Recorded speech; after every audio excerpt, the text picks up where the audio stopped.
Sista Keke ime Sista Genti gị nwa bụ onye nwa gị tolitego ka m na-agwa ọ bụrụ na ị wọchị fụdat na before ị nụọ di na o nwere ibe a na-ekwu na ọ na-abụ nwa agbọghọbịa nọ na be nne for some time asị na ndị mgbachu gbachulie ama m enugodi ya ama na ụdị akụkọ nna akọ asị na ndị mgbachu which na anyị gbara village o nwere ka a na-abịa okwu nwaanyị ime mistake ebe ị na-efu ụzọ wee sị ka ị jụọ ajụjụ ma ọkwa n'ịbịa normal ka ị jụọ ajụjụ gbasara ezinụlọ dị ona iwe jeda anyị n'aka ndị ọjọọ ife a ga-akọrọ gị n'isi nwa anyị chọọ ịnụ ị ga-agba ọsọ ife a na-akọrọ gị ejukwala ese wee na-eje esi mmadụ nwere onye ma o chelụkwa ka agwa n'Chukwu mere wee bịa ebe a na onye mụtara nne na papi ya gburu mmadụ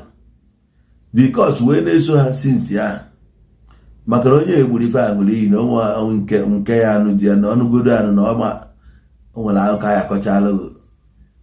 inwe ji na ọkụkọ ma ewu kpụtalụ ndị a kenefa ka ijido ndụ gị ana ịnarie eluzie nke nwa agbọghọbịa nọrụ ọgbara ife na-eme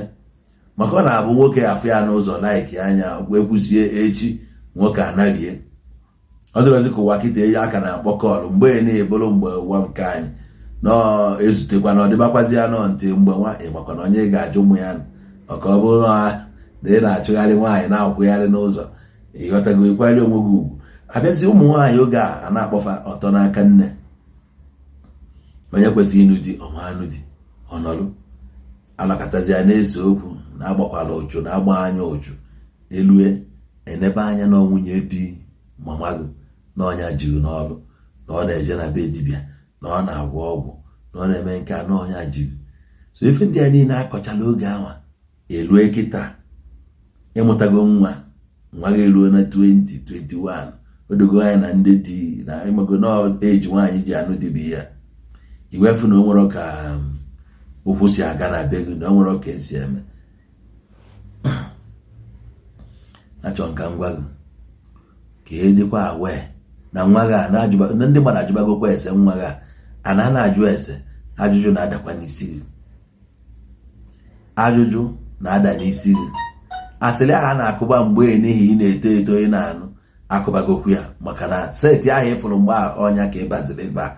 nwaanyị mụtagolu ada nwoke na-ata ata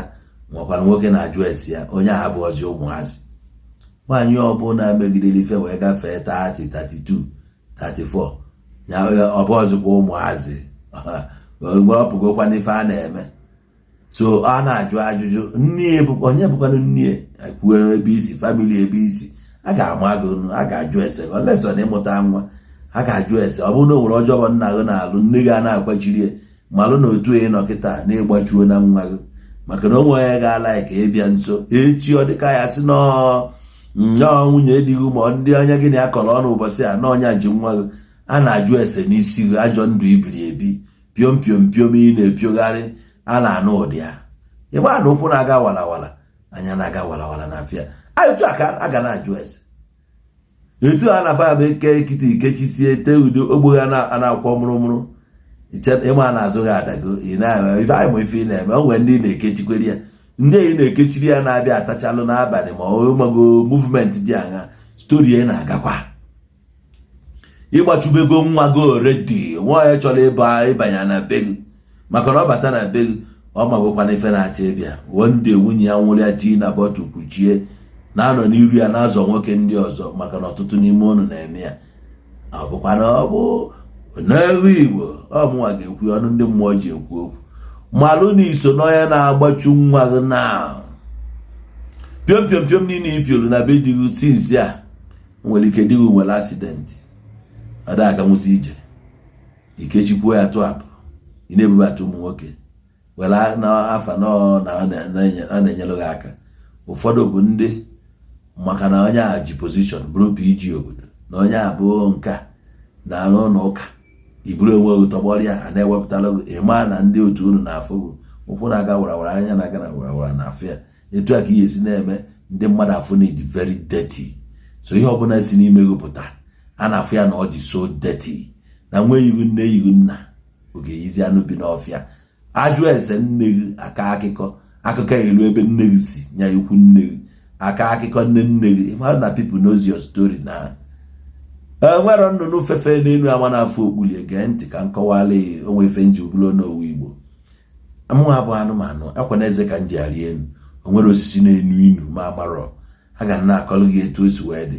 Mgbe ụfọdụ nne m onye ji gbachiri gị bụ nne gị ma ị marọ nne gị ya akọlụ gị akụkọ na ya bụ ezigbo mmadụ. Facebook adịrọ mgbe nne gị na-eto asị ka ịfụ pikchọ onwekwu na onye nọkịta ya akọlụ gị akụkọ gị. O nwere ike nne gị bụ nya ikpelumeje ajụm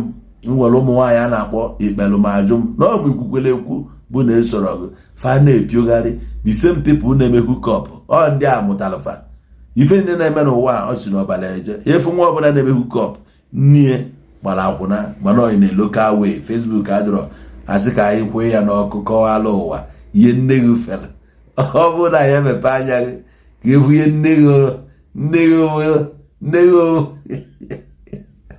ihe nne gị laa n'ike